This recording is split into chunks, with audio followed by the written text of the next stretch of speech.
Hey guys, this is P.M.R.Bonez88, and today for my next superhero movie review that I'll be talking about today is Superman 3.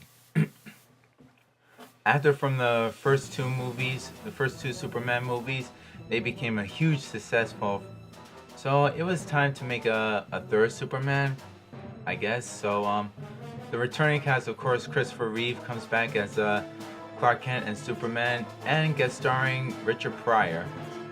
So this third Superman film is an okay movie. I mean, it's much more enjoyable, but it has like more silly scenes, and it was more comedy and less action. Cause with Richard Pryor starring in there, it just like kind of ruined the whole film. Richard Pryor's character, he was supposed to play some sort of a computer hacker, like some sort of the bad guy in this film, but he didn't really play as a bad guy.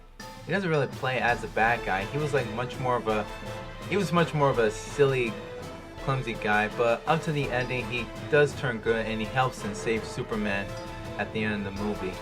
So what really starts out that Clark Kent returns to Smallville for his high school reunion that he's gonna go, and then that's where he meets up with his old high school crusher, which is Lana Lang. Lana Lang plays by Annette O'Toole, who she was also the star in the TV series Smallville, which she had a different role. She played as Martha Kent, that's Clark's mother. So anyways, Clark and Lana, they go out for a picnic, and she brings her son Ricky with.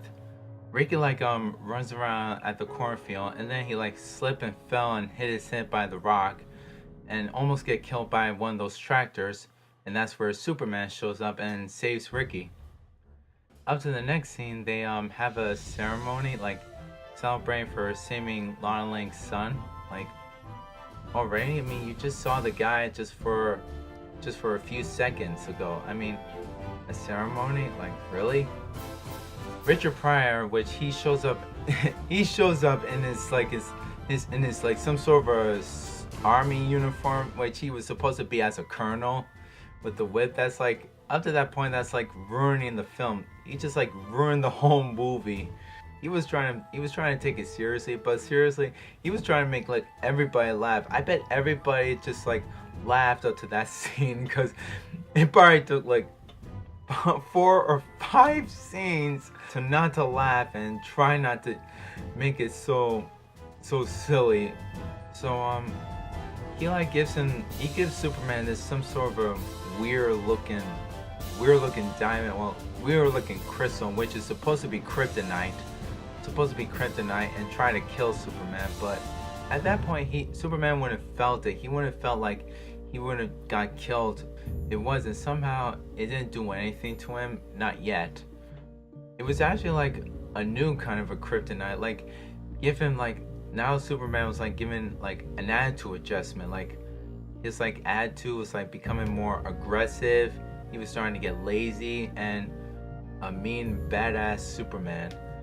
And also up to that bar scene where he uses the peanuts and just flicks it right up at the drinks, and then use his laser just to I don't know what he did to the mirror. He tried to somehow melted the mirror, somehow split it or melt it or somehow. So now he gets all mean and evil, but he loses it. He goes all crazy, and somehow it splits into his two parts, not into a good Superman or bad Superman, but into the badass Superman and Clark Kent. So they go one-on-one at each other at the junkyard scene, but then Clark Kent comes back and strangles him, chokes him to death. And then all of a sudden the evil Superman just disappears. Almost up to that very ending, Clark Kent comes back as Superman, all good and ready to fight back. The main villains are machines, computers that are supposed to be smarter than us or try to take over, but that's what he was fighting for. He was battling with some sort of weird looking machine that they made. So now, almost to that very ending, Superman takes some sort of weird looking chemical, pours it out of it because of the heat, and the machine gets all haywire and almost tries to grab Superman and kills him, but the machine gets killed and everything went shut down, ballistic. So it's like saving the day. So that's what Superman always do. Saves people, saves the world, saves the day. So after done talking about this film, I mean, it's okay, it's enjoyable, but it has too much silly and old cheesy lines. It's like Superman. It's not as better than the first two. I mean, the first two, they were great. But the third film, it was okay. So to rate this film, I have to give it 70 out of 100.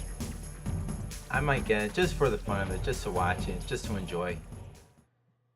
So just to let you all guys know, I'll be on a holiday vacation. Christmas is coming, and so is New Year's, and of course this whole end of the world thingy. I don't know why, but it's not happening. But Christmas is coming, so I'll be on vacation. So I won't be coming back until January 14th. So I'll be coming back to do more reviews, but this time I'm gonna switch back to the horror slasher movie reviews that I'll be talking about. 2003 remake of the Texas Chainsaw Massacre and the Texas Chainsaw Massacre The Beginning. And also I'll be talking about is Texas Chainsaw 3D when it comes in theaters January 4th. So and then I'll switch back again. I'll switch back again to talk about the superhero movie reviews again. So the next time when I do a superhero movie review again, which will be on February 7th, I'll be talking about is Darkman. And this is P.M.R.Bonez88's signing off and wish you guys Merry Christmas and a Happy New Year. And peace.